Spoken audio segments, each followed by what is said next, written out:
Hello friends, welcome to cook with Sumitra. இன்றைக்கி வீடியோவில் பச்சை முட்டை சாதம் எப்படி செய்யலாம்தாங்க பார்க்க போகிறோம். ரொம்பவே ஈஸியாக சட்டுன்னு செஞ்சிடலாம். மதியம் லஞ்ச் பாக்ஸ் கூட நம்ம கொடுத்து விடலாங்க. வாங்க எப்படி செய்யலான்னு பார்க்கலாம். ஒரு மிக்ஸி ஜாரில் அரை கைப்பிடி கொத்தமல்லி சேர்த்துக்கோங்க. இது கூடவே 10லேருந்து 15 புதினா இலைகள் சேர்த்துக்கோங்க. ஒரு கொத்து கருவேப்பிலை சேர்த்துக்கோங்க. காரத்துக்கு எப்போ பச்சை மிளகாய் சேர்த்துக்கோங்க. நான் எனக்கு 3 பச்சை மிளகாய் சேர்த்துக்கிறேங்க. 10 பல் பூண்டு, சின்ன துண்டு இஞ்சி சேர்த்துக்கோங்க. கொஞ்சமாக தண்ணி சேர்த்துட்டு நல்லா நைஸாக அரைச்சி எடுத்து வந்துக்கலாங்க. இப்போது நல்லா நைஸாக அரைச்சிட்டு வந்தாச்சுங்க. இப்போது ஸ்டவ் ஆன் பண்ணிவிட்டு கடாய் வச்சுக்கோங்க. கடாய் நல்லா சூடானதும் 2 ஸ்பூன் எண்ணெய் சேர்த்துக்கோங்க. நம்ம ஏற்கனவே அரைச்சி வச்சுருக்கோம்ல புதினா பேஸ்ட்டு சேர்த்துக்கோங்க. நல்லா பச்சை வாசனை போகும் வரைக்கும் நல்லா வதக்கி விட்டுக்கோங்க.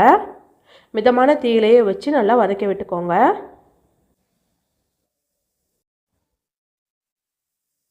இப்போ நல்லா வதங்கி வந்துருச்சு பாருங்கள். நல்லா எண்ணெயில் பிரிஞ்சு வந்திருக்கு. இது கூடவே 1/4 ஸ்பூன் மிளகாய்த்தூள் சேர்த்துக்கோங்க. அரை ஸ்பூன் கரம் மசாலா சேர்த்துக்கோங்க. ஒரு 1/4 ஸ்பூன் குறைவாகவே மஞ்சள் தூள் சேர்த்துட்டு நல்லா கலந்து விட்டுக்கோங்க. 1 நிமிஷத்துக்கு நல்லா வறுத்து விட்டுக்கோங்க. நம்ம பச்சை மிளகாய் சேர்த்துருக்கோம், அதனால் மிளகாய்த்தூள் கம்மியாகவே சேர்த்துக்கோங்க. தேவையான அளவு உப்பு சேர்த்துக்கோங்க. உப்பு சேர்த்துட்டு நல்லா கலந்து விட்டுக்கோங்க. நம்ம சாதத்துக்கு தேவையான உப்பு இது கூடவே சேர்த்து நல்லா வதக்கி விட்டுக்கலாங்க. நான் இன்றைக்கி 4 முட்டை சேர்த்துக்க போகிறேங்க. நான் இதே போல் உடச்சிட்டு ஒரு பாத்திரத்தில் சேர்த்துக்கோங்க. முட்டை நல்லா சேர்த்தாச்சுங்க. இப்போ நல்லா கலந்து விட்டுக்கலாம்.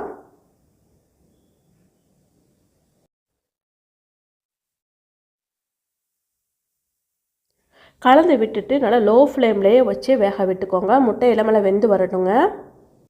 நல்லா வெந்து வந்ததும் இதே போல் நல்லா கலந்து விட்டுக்கோங்க.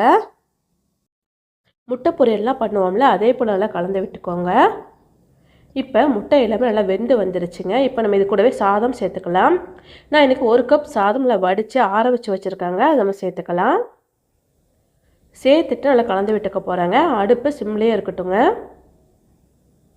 பொறுமையாக நல்லா கலந்து விட்டுக்கோங்க.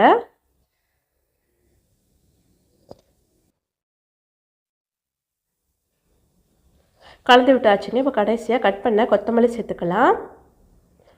சேர்த்துட்டு நல்லா கலந்து விட்டுக்கோங்க. கலந்து விட்டுட்டு நம்ம ஸ்டவ் ஆஃப் பண்ணிடலாங்க. அவ்வளோதான், ரொம்பவே சூப்பரான பச்சை முட்டை சாதம் ரெடி ஆகிடுச்சு. ரொம்பவே ஈஸியாக செஞ்சிடலாங்க. டேஸ்ட் ரொம்ப சூப்பராக இருக்கும். குழந்தைகளுக்கு எல்லாமே ரொம்ப பிடிக்குங்க. இதே போல் நீங்களும் செஞ்சு பாருங்கள். செஞ்சு பார்த்துட்டு எப்படி இருந்துச்சுன்னு கமெண்ட்ஸ் பண்ணுங்கள். இந்த வீடியோ பிடிச்சிருந்தா சப்ஸ்கிரைப் பண்ணி சப்போர்ட் பண்ணுங்கள். லைக் பண்ணி ஷேர் பண்ணுங்கள். தேங்க்யூ.